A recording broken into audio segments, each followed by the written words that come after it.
নমস্কার বন্ধুরা, শুক্লার পাঁচমিশাইতে সবাইকে স্বাগত জানিয়ে আজ আবার একটি রেসিপি আপনাদের কাছে শেয়ার করছি। খুব কম সময়ের মধ্যে তৈরি হয়ে যায় আর খেতে কিন্তু ভীষণ সুস্বাদু হয়। এটাকে আপনারা ওয়ান পট মিলও কিন্তু বলতে পারেন। বাড়িতে অল্প কিছু চিকেন থাকলে আপনারা সেই চিকেন দিয়ে কিন্তু এই রেসিপিটা তৈরি করতে পারেন। বাচ্চা থেকে বড় সকলেই কিন্তু খুব পছন্দ করে খাবে এই রেসিপিটা তৈরি করলে। যে সকল বন্ধুরা রোজ আমার রেসিপিগুলো দেখছেন আপনাদেরকে অসংখ্য ধন্যবাদ, অনেক ভালোবাসা। আপনারা আমার সঙ্গে থাকবেন।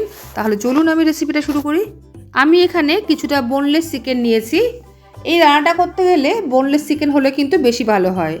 আর চিকেনগুলোকে কিন্তু আমি একটু ছোট ছোট করে কেটে নিয়েছি। চিলি চিকেন করতে গেলে যেরকম সাইজে চিকেনগুলো কাটতে হয় আমি কিন্তু সেভাবে ছোট ছোট করে কেটে নিয়েছি। এবার আমি এই চিকেনের মধ্যে দিয়ে দেব 1 টেবিল স্পুন মতো কর্নফ্লাওয়ার, দিয়ে দেব হাফ টিস্পুন মতো গোলমরিচের গুঁড়ো, আর দিয়ে দেব হাফ টিস্পুন মতো নুন। সবগুলো উপকরণ দিয়ে একটু মেখে আমি 15 থেকে 20 মিনিটের জন্য রেখে দেব। এখানে একটা ছোট্ট টিপস বলি বন্ধুরা, চিকেনের ব্রেস্ট যখন আমরা রান্না করি অনেক সময় কিন্তু রান্নার পর খেতে ছিবড়া ছিবড়া লাগে। তো সেই জন্য কি করবেন, আগে থেকে চিকেনগুলো ভালো করে ধুয়ে একটুখানি ভিনিগার জলের মধ্যে দিয়ে আর নুন দিয়ে চিকেনগুলোকে ওর মধ্যে আধ ঘন্টা মতো রেখে দেবেন। দেখবেন চিকেন কিন্তু একদম নরম হয়ে যাবে আর খাওয়ার সময় কিন্তু বেশ সুন্দর জুসি লাগবে। এবার কড়াইতে দিয়ে দিলাম 2 টেবিল স্পুন মতো সাদা তেল। তেল ভালো করে গরম হয়ে গেছে। এবার গরম হয়ে গেলে আমি এর মধ্যে দিয়ে দিলাম আগে থেকে ম্যারিনেট করা চিকেনগুলো। সব চিকেনের পিসগুলো দিয়ে ভালো করে নাড়াচাড়া করে একটু গোল্ডেন ব্রাউন করে কিন্তু ভেজে নিতে হবে। বন্ধুরা, আজকের রেসিপিটা দেখার পর আপনাদের যদি ভালো লেগে থাকে অবশ্যই লাইক কমেন্ট করবেন, শেয়ার করবেন আর চ্যানেলটি সাবস্ক্রাইব করে আমার পাশে থাকবেন। পাশে থাকা বেল বাটনটা অবশ্যই ক্লিক করবেন, সঙ্গে অল বাটনটাও ক্লিক করে দেবেন। তাহলে যখন নতুন কোনো রেসিপি আমি আপলোড করব সবার আগে আপনার কাছে নোটিফিকেশান পৌঁছে যাবে। দেখুন চিকেনগুলো কিন্তু আমার ভালো করে ভাজা হয়ে গেছে। এবার আমি তুলে নিচ্ছি।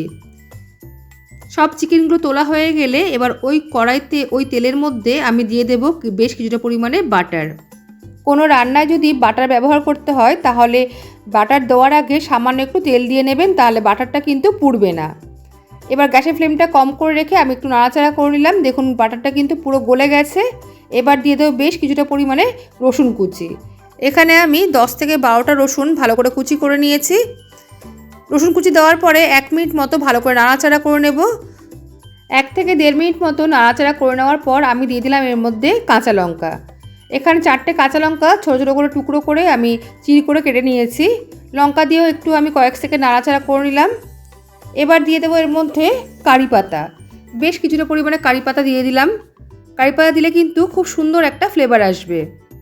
কারি পাতা দিয়েও আমি আবার একটু নাড়াচাড়া করে নিলাম।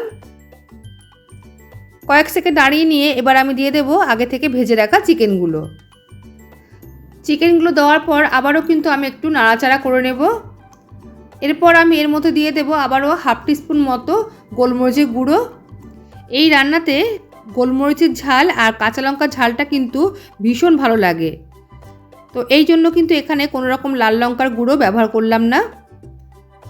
আবারও কয়েক সেকেন্ড নাড়াচাড়া করে নেওয়ার পর আমি এবার দিয়ে দেবো আগে থেকে তৈরি করে রাখা ভাত।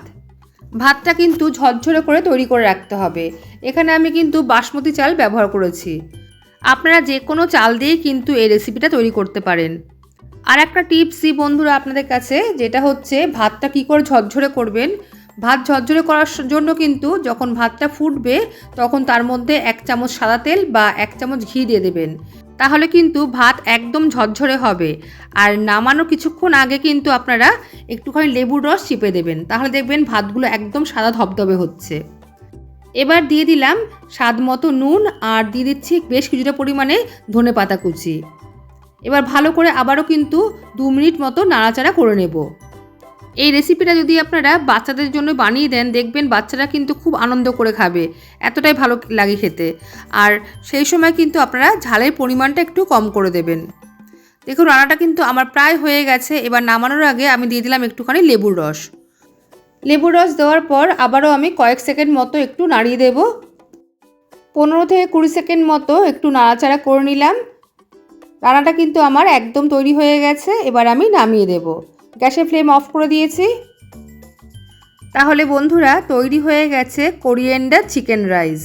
খুব কম সময়ের মধ্যে আর খুব কম উপকরণ দিয়ে কিন্তু তৈরি করে নেওয়া যায় এই কোরিয়েন্ডার চিকেন রাইস।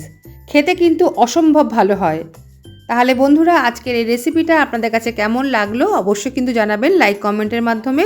তাহলে আজ এই পর্যন্তই, আসবো আবার অন্য কোনো রেসিপি নিয়ে। সবাই ভালো থাকবেন, সুস্থ থাকবেন। সবাইকে আজকের মতো টাটা।